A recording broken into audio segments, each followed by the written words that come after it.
টাকা 1000 টাকা বাতিল। মন কি বাত आज से दिन आ जाएगा। শুনেছিলেন আপনারা এই ডায়লগটা? শুনেছিলেন? 500 টাকা 1000 টাকা ব্যান করে দিয়ে বললেন কালো টাকা উদ্ধার করবেন। 1 টাকাও কালো টাকা উদ্ধার হয়নি। হয়েছে কি? এখনো বলতে পেরেছি এত কোটি টাকা কালো টাকা উদ্ধার করেছে? তারপরে স্লোগান দিলেন, কি হলেন যে সুইস ব্যাংক থেকে আমি সব টাকা উদ্ধার করে নিয়ে আসবো, নিয়ে এসে গরিব মানুষের জিরো ব্যালেন্সের অ্যাকাউন্টে 15 লক্ষ টাকা করে ঢোকাবো। সেই মুহূর্তে সাংবাদিকরা অমিত শাহকে জিজ্ঞাসা করলেন, ও বি জুমলা বাত হায়। ভিডিওটা দেখে নেবেন। ও বি জুমলা বাত হায়। এই জুমলা প্রধানমন্ত্রী আজকে দেশটা চালাচ্ছে। তারপরে আসলো করোনা, কোভিড মহামারী। হঠাৎ রাত্রিবেলায় উনি লকডাউন ঘোষণা করলেন। একবারও ভাবলেন না লক্ষ লক্ষ পরিযায়ী শ্রমিক কি করে দেশে ফিরবেন, বাড়ি ফিরবেন। হাঁটতে হাঁটতে পরিযায়ী শ্রমিকরা বাড়ি ফিরতে শুরু করলেন। আর উনি নিদান দিলেন, কাঁসা বাজান, শঙ্খ বাজান, ঢোল করতাল বাজান, বাড়ি সব নেমে গেল রাস্তায় কীর্তন করতে। করোনা তো আর গেল না। তারপর এলো ভ্যাকসিন। ভ্যাকসিনের জন্য দৌড়াদৌড়ি। সেই ভ্যাকসিনের পিছনে যে চক্রান্তটা ছিল, সিয়াম কোম্পানির ভ্যাকসিন আপনাকে নিতে হবে। সেই সিয়াম কোম্পানি উনি 2019 সালে উনি ফিনান্স মিনিস্ট্রিতে পাশ করলেন ফিনান্স বিল। সেখানে আগে বলা ছিল একটা রাজনৈতিক দল কোন কর্পোরেট পুঁজির কাছ থেকে অনুদান নিতে পারবে, সাহায্য নিতে পারবে 10,000 টাকা। এটা ফ্ল্যাকচুয়েট করেছে রাজীব গান্ধীর সময়, অটল বিহারী বাজপেয়ীর সময়। আর উনি এসে বললেন যত পারো তত দাও, বিল করে দিলেন। ফিনান্স বিল পাস হয়ে গেল। আর এই ফিনান্স বিল যখন পাস হলো তখন এইখানকার কাকুলিদিরা প্রতিবাদ করলেন না। কেন প্রতিবাদ করলেন না? 6,900 কোটি টাকা ইলেকট্রাল বন্ডের মাধ্যমে বিজেপি কামিয়ে নিল, আর মমতা ব্যানার্জি 1,600 কোটি টাকা কামিয়ে নিল। আর তার ফলে সিয়াম কোম্পানি দিল, যারা ভ্যাকসিন দিতে ছিলেন, যাদের ভ্যাকসিন আমরা নিয়েছি, যারা নিয়েছেন সেই ভ্যাকসিন কোম্পানি কয়েকশো কোটি টাকা বিজেপি ফান্ডে দিয়ে দিলেন। কিছু বুঝতে পারছেন? আর এখানে গোয়েঙ্কারা টাকা দিলেন কাকে? মমতা ব্যানার্জিকে। উনি একটা আঞ্চলিক দল, জাতীয় স্তরে হাইয়েস্ট টাকা পেলেন 1,600 কোটি টাকা, আর এরা পেল 6,900 কোটি টাকা। যার ফলে আজকে বিদ্যুতের দাম হু হু করে বাড়তে শুরু করলো আপনার রাজ্যে। জিনিসপত্রের দাম বাড়তে শুরু করলো, পেট্রোল ডিজেলের দাম বাড়তে শুরু করে দিল। সামগ্রিকভাবে কি কেন্দ্র কি রাজ্য সরকার, কমপ্লিটলি একটা জুমলাবাজি সরকার চলছে। সেইখানে দাঁড়িয়ে আমি এখানে প্রার্থী ইন্ডিয়ান সেকুলার ফ্রন্টের। আপনাদের প্রশ্ন জাগতে পারে যে আপনাকে যদি ভোট দিই কি করবেন আপনি গিয়ে? আমি ক্যান্ডিডেট হিসাবে স্বাভাবিকভাবে এই প্রশ্নের উত্তর দিতে বাধ্য আপনাদের কাছে। বাকি বিস্তারিত কথা আমার চেয়ারম্যান বলবেন, কিন্তু একজন ক্যান্ডিডেট হিসাবে আপনাদের কাছে এইটুকু বলতে চাই, ইন্ডিয়ান সেকুলার ফ্রন্ট তার নিজের পায়ে দাঁড়ানোর নির্বাচন করছে। এই প্রথম নির্বাচন, পঞ্চায়েতের পরে লোকসভা নির্বাচন। নিজের পায়ে দাঁড়িয়ে প্রত্যেকটা 7টা বিধানসভায় নিজেদের সংগঠনকে চাঙ্গা করে আগামী দিনে 26 সালকে পাখির চোখ করে এই 24 সালে পার্লামেন্টে আমাদের এমপি যাবে যাবে যাবে যাবে, কেউ ঠেকাতে পারবে না। কোথা থেকে যাবে সেটা বলা যাবে না। আইএসএফ লড়তে জানে। কেন লড়তে জানে? একটা পার্টি 2 বছর আগে জন্মগ্রহণ করেছে। বিধানসভা নির্বাচনে মার খেতে খেতে কর্মীরা তারাও তাদের একদম ভেঙে চুরমার করে দিয়েছে শাসক দল। তারপরে দাঁড়িয়ে ঘর ছাড়া করেছে।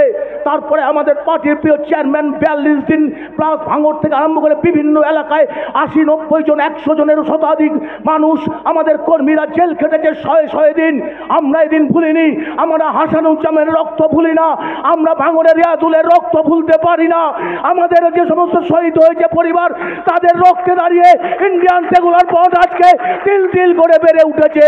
আর আমাদের যত মারছে তত বাড়ছে, যত মারছে তত আইএসএফ গলিতে গলিতে বাড়ছে। আরো বাড়বে, আরো বাড়বে। দায়িত্বটা আমাদের নেতৃত্বের কাছে অনেক বড়, পার্টির চেয়ারম্যানের কাছে যেমন বড়। আমি জেলা সভাপতি ঘটনাচক্রে আজকের প্রার্থী, আমারও দায়বদ্ধতা রয়েছে পার্টির প্রতি, পার্টির কর্মীর প্রতি। এইটুক শুধু বলতে চাই আপামর মানুষের কাছে। অনেক তো হলো, বারবার 4 বার বলছেন। আমি শুধু বলছি বারবার নয়, একবার তাপস ব্যানার্জিকে খাম চেন্নে ছাপ দেন। যদি পাল্টাতে না পারি বারাসাত কেন্দ্রের ইতিহাস, তাহলে রাইট টু রিকল করবেন। আমাকে পার্লামেন্ট থেকে ফেরত নেওয়ার আইন আনার জন্য যদি জয়যুক্ত হই, এত আইন পাশ হয়, অথচ এই আইনটা পাশ করার কথা কেউ বলে না। যে একটা অপদার্থ এমপি 15 বছর ধরে মানুষকে চেনে না, তার কর্মীদের চেনে না, দুহাত করে টাকা নেয়, আর নারদা কাণ্ডের টাকা নেয়, এবং সুজেট পার্থিব স্ট্যান্ডে 12 সালে একজন নারী নির্যাতন হলো, জানেন, ধর্ষিতা হলো। সেখানে উনি পরিষ্কার বললেন, কাকলি ঘোষ দর্শিতা স্টেটমেন্ট দিলেন, ওটা তার খদ্দেরদের সাথে গোলমাল। নারীর ইজ্জত রক্ষা করতে পারেন না, নারীকে সম্মান করতে পারেন না, এমন একজন সাংসদ আপনারা এতদিন তাকে ভোট দিয়েছিলেন। তারা কর্মীরা বলে আমাদেরও আমরা দেখতে পাই না ওনাকে। আর এখানে দাঁড়িয়ে তার যারা চুয়াগিরি করছেন, যারা এখানে অঞ্চল সভাপতি আছেন, বেনামে বিভিন্ন নামে মহিলাকে পুরুষ সাজিয়ে, পুরুষকে মহিলা সাজিয়ে আপনারা ওয়ারিশান সার্টিফিকেট দিয়ে পয়সা বিঘে বিঘে জমি দখল করে নিচ্ছেন। এই খবর আমাদের কাছে আছে, সব কিন্তু আমরা হিসাব আইনানুগভাবে বুঝে নেব। এখানে যেসব মানুষের কাছ থেকে আপনি অঞ্চল সভাপতি হয়েছেন, আইএসএফের অনেক কর্মীকে ভুল বুঝিয়েছেন, বুঝে ভোট নিয়েছেন, ক্ষমতায় এসছেন, আর আপনারা যে চুরি দুর্নীতি করছেন কাকুলি ঘোষ শস্যদিদারের মদতে, সেই চুরি দুর্নীতি বন্ধ করা প্রথম কাজ হবে ইন্ডিয়ান সেকুলার ফ্রন্টের, যদি আমাকে আপনারা ভোট দেন। কোনো কাটমানি চলবে না। ওই একটা বিল্ডিং করতে গেলে ওকে টাকা দিতে হবে, একটা জমি কনভার্সন করতে গেলে ওকে টাকা দিতে হবে, খেতি করতে গেলে টাকা দিতে হবে। এইসব টাকার খেলা প্রথম ইন্ডিয়ান সেকুলার ফ্রন্ট বন্ধ করবে। চাই নওশাদ সিদ্দিকী ভাঙড়ের এমএলএ হিসাবে প্রমাণ করে ফেলেছে, যার ফলে ভয় পাচ্ছে ইন্ডিয়ান সেকুলার ফ্রন্টকে। আরেকটা কথা বলি, আমরা রাজনীতিতে এসেছি দেশ সেবা করতে। আমাদের প্রিয় ভাউজান নওশাদ সিদ্দিকী, আমি বহু জায়গায় বলেছি, সোনার পালঙ্কে থেকে রাজনীতি করার কথা, ওনার বসে থাকার কথা ছিল, উনি দেশ সেবায় রাজনীতি করতে এসছেন, কিন্তু আর তারকে 42 দিন জেল খাটানো হয়েছে। আমরা যারা মোটা মাইনে চাকরি ছেড়ে রাজনীতি করতে এসছি, ইন্ডিয়ান সেকুলার ফ্রন্টটা করছি দেশ সেবা করতে। কাজে দেশ সেবকদের যদি আপনারা ভোট দিয়ে না যেতান, বারবার যদি চোট ছ্যাচোট দিয়ে যেতান, তার লস কিন্তু আপনাদের হবে। আপনার ভোট আপনি কাকে দেবেন এটা যেমন সত্যি, কিন্তু দেওয়ার আগে একবার কি ভাববেন না, আমার অ্যাকাউন্টে তো 15 লাখ টাকা ঢোকেনি, আমার তো পঞ্চায়েতের ভোটটা কেড়ে নেওয়া হয়েছে। যখন মমতা ব্যানার্জি বলেছিলেন আমি ডাবল ডাবল চাকরি দেবো, 1.5 কোটি কুটির শিল্পে চাকরি দেব, কোথায় গেল চাকরি? উল্টো চাকরি চলে গেল, হাজার হাজার লোকের চাকরি চলে যাচ্ছে। পরিযায়ী শ্রমিকরা মিথ্যা, মানে তারা পরিযায়ী শ্রমিকদের সংখ্যা বাড়ছে। আপনি কি তাদের ভোট দেবেন?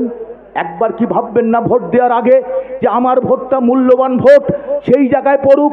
অন্তত পক্ষে একটা স্বচ্ছতার রাজনীতি করে যারা প্রমাণিত সত্যি, একটা নতুন দল যাদের গায়ে কোনো কালি নেই, স্বচ্ছতাকে সামনে রেখে চেয়ারম্যান যেমনভাবে এগিয়ে চলেছে, তাপস ব্যানার্জি যদি এখান থেকে জয়যুক্ত হয়, সেই স্বচ্ছতাকে সামনে রেখে যেভাবে আপনাদের কাজ করবার কথা সেই কাজ যদি করতে না পারি, আপনারা আমাকে রাইট টু রিকল করবার আইনের জন্য দরবার করবেন।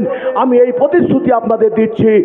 আর বসে একবার হেরে যাওয়ার পরে পার্লামেন্টের নির্বাচন হয়ে গেল, আজকে মিমি চক্রবর্তী এখন মোটা টাকার পেনশন পাবে দেশ সেবা করতে এসে, সন্ধ্যা রায়, মুনমুন সেন, আপনার আমার ট্যাক্সের টাকায় পার্লামেন্টে হেরে যাওয়ার পরে তারা পেনশন পাবে। এ জিনিস আমরা বরদাস্ত করতে দেব না।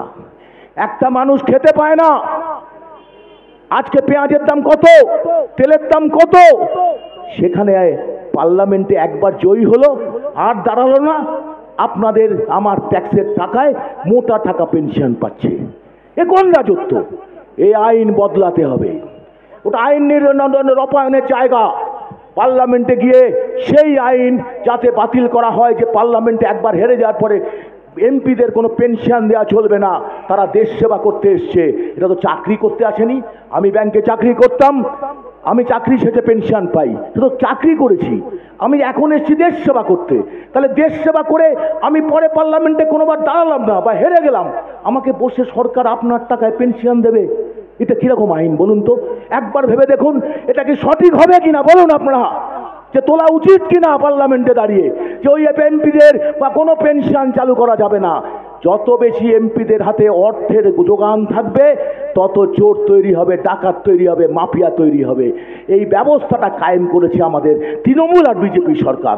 তাই তৃণমূল বিজেপি সরকারের বিরুদ্ধে যদি সত্যিকারের সংগ্রামী পার্টি থেকে থাকে পশ্চিমবঙ্গের মাটিতে যাদেরকে পরাস্ত করতে পারে, সেটা হচ্ছে ইন্ডিয়ান সেকুলার ফ্রন্ট। তাই আপনাদের কাছে আহ্বান রাখছি, আপনারা আগামী 1 জুন সকাল সকাল আপনারা ভোট দিতে যাবেন, মানুষকে ভোটের দোরগোড়ায় নিয়ে যাবেন। ভোট দিতে পারলেই, আর যাতে ভোট দিতে পারেন তার জন্য আমি ক্যান্ডিডেট হিসাবে দায়িত্ব নিয়ে বলছি, পুলিশ প্রশাসনের সহযোগিতা নিয়ে তার ব্যবস্থা আমি করব। আর আমার অন্য কোনো কর্মীর উপর যদি অন্যায় মামলা, অন্যায় অত্যাচার প্রশাসনিক স্তরে নেমে আসে, আমি ক্যান্ডিডেট হিসাবে সব দায়িত্ব আপনাদের নেব। কথা দিয়ে গেলাম এখান থেকে দাঁড়িয়ে, যেভাবে পারুক আইনানুগভাবে আমরা সব বুঝে নেব, কিন্তু ভোট আমরা করাবো। মানুষ ভোট দিক, যাকে পছন্দ তাকে দিক। আর এটা করতে পারলেই আপনাদের প্রার্থী তাপস ব্যানার্জি জিতবে। এ বিশ্বাস দেখে সবাইকে সংগ্রামী অভিনন্দন জানিয়ে আমার বক্তব্য শেষ করছি। ইনকলাব জিন্দাবাদ, আইএসএফ জিন্দাবাদ, নওশাদ সিদ্দিকী ভাইজান জিন্দাবাদ।